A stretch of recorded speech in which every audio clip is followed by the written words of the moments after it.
video about Hanover. This is a project that we were really proud to be part of, working with our client on this prestigious central London mixed-use development. At WSP, we've adopted an advanced approach to the prediction and assessment of vibration, drawing on the world-class knowledge in our team and using a creative approach to enable high-quality development. So, here's what we did. Hanover is a complicated master plan scheme comprising a new central London mixed-use development by Great Portland Estates and the GHS Limited Partnership. 18 Hanover Square was built over a new underground railway station, sharing the same structure. A tunnel ventilation fan system was required for the railway, and a study by the rail company highlighted noise and vibration challenges for buildings adjacent to the fan room.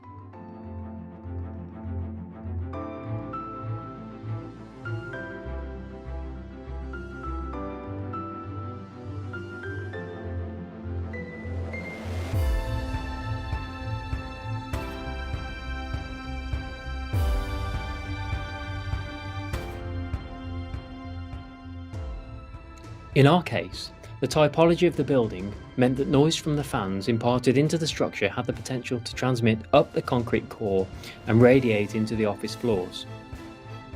A method of assessing the re-radiated noise was developed by the rail company, but it was based on two-dimensional finite element theory, considering nearby adjacent structures, and did not account for fan rooms below ground.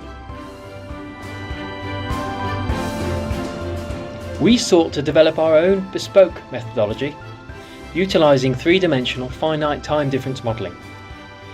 These modelling techniques are commonly used for radiated noise from rail activities, but are not often used for assessing re-radiated noise from a continuous source. We identified that the sound transmission into the room primarily came from the floor and ceiling. The room boundary walls were not a major contributor of sound, and instead control the modal response of the sound when in the room. As expected, the room modal response effects differed depending on heavy or lightweight wall structures. The modelling results for the open plan and cellular scenarios indicated excesses above the adopted room criteria. The developer was already nearing completion of their REBA Stage 4 design above the station and could not accommodate any mitigation within their demise without significant project impact. It was agreed that the best option was to mitigate at source.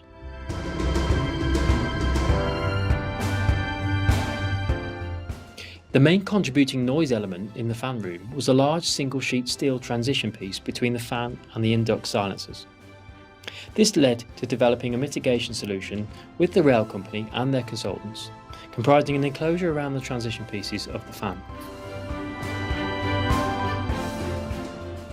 Upon completion of the fan rooms, in-situ sound pressure levels were measured to a methodology defined by WSP, catered specifically to capture low-frequency room sound pressure levels using the ISO 16283 corner measurement method. It was found that these measurements were 17 dB lower than the original source estimations provided to WSP. The numerical model was amended to include this data to increase its accuracy. The revised modelling outputs indicated that there would be no exceedance in the OSD. WSP undertook measurements within the completed OSD, which validated that re-radiated noise was in reasonable agreement with the revised numerical modelling predictions. Noise levels were found to be no more than NR17, verifying that the office space is uncompromised and leaving our client very satisfied. WSP were instrumental in ensuring that any noise or vibration from the station beneath 18 Hanover Square would not be a concern. This was carried out at a comparatively late design stage of the project. The initial study and calculation was further demonstrated by on-site testing by WSP once the fans were commissioned and operational. The modelling work carried out by WSP alleviated the need for any further structural isolation, which would have had potentially serious implications in terms of programme or cost. By developing a bespoke methodology and working collaboratively, we avoided potentially significant mitigation, which would otherwise have been required to be implemented by the rail company or Great Portland Estates. This bespoke assessment methodology can be used in future to advance our industry's capabilities and understandings. We are WSP.